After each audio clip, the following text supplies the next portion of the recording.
Chapter 4 of Gangster Granny, Mystery and Wonder. Ben wasn't at all sure that Raj was right about Granny. That night, it was the same old story. Granny served up cabbage soup, followed by cabbage pie, and for dessert, it was cabbage mousse. She even found some cabbage-flavoured after-dinner chocolates somewhere. After dinner, Granny and Ben sat down together on the musty sofa, as they always did. "Scrabble time!" exclaimed Granny. Cabbage-flavoured chocolates are not as nice as they sound. They don't sound that nice. Great, thought Ben. Tonight is going to be a million times more boring than last week. Ben detested Scrabble.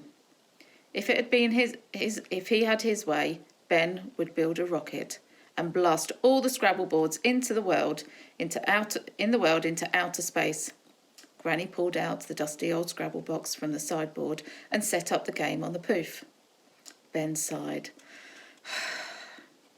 What seemed like decades later, just an hour. Ben stared at his letters before scanning the board. He had already put down boring, ancient, quack, a double word score, pointless, pongy, this had to be checked in the dictionary, wrinkles, cabbage sick, triple word score, escape, help, I hate this stupid game. Granny had disallowed this one on the accounts that it's not one word. And he had an E and an M and an I and a U and a D. Granny had put down Murray mince, double word score. So Ben used the T at the end to form the word tedium. "Well, it's nearly 8 o'clock, young man," announced Granny, looking at her little gold watch. "Time for your beddy buys, I think." Ben groaned inwardly. Beddy buys? He wasn't a toddler. "But I don't have to go to bed until 9 o'clock at home," he protested. "And not until 10 o'clock when I haven't got to school, when it's not a school night." "No, Ben, off you go to bed, please." The old lady could be quite firm when she wanted to be. "And don't forget to brush your teeth. I'll be up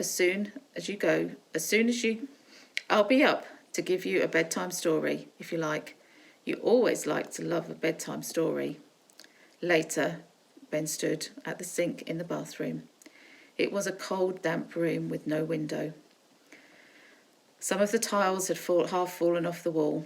There was just one sad little frayed towel and a very worn bar of soap that looked like it was half soap, half mould. Ben hated brushing his teeth, so he pretended to brush his teeth. Pretending to brush your teeth is simple. Don't tell your parents I told you, but if you want to try it for yourself, all you have to do is the following. This handy step-by-step guide. 1. Turn on the cold tap. 2. Wet the toothbrush.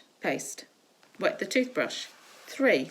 Squeeze a tiny amount of toothpaste onto your finger and place your finger in your mouth. 4.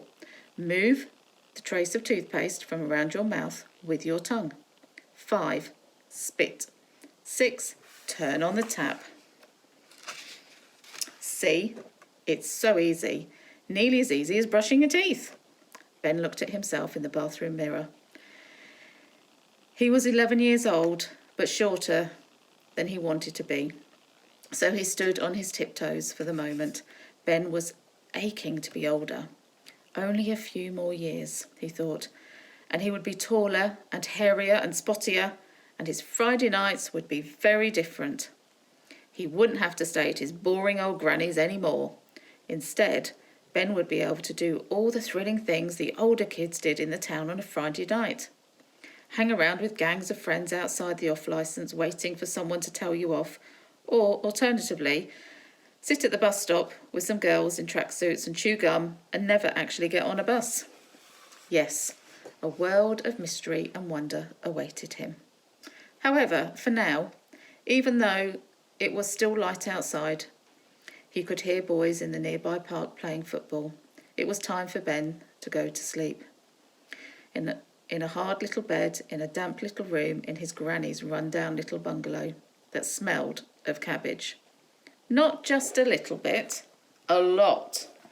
Sighing, Ben got under the covers. Just then, Granny gently opened the door to his bedroom. He quickly shut his eyes and pretended he was asleep. She lumbered over the bed, and Ben could feel her standing over him for a moment. "I was going to tell you a bedtime story," she whispered. The old lady had often told him stories when he was younger about pirates and smugglers and master criminals, but he was far too old for all of that nonsense now. "What a shame you're asleep already," she said. "Well, I just wanted to say that I love you. Good night, my little Benny." He hated being called Benny too, and little. The nightmare continued as Ben sensed his granny bending over to give him a kiss. The prickly old hairs on her chin bristled uncomfortably against his cheek.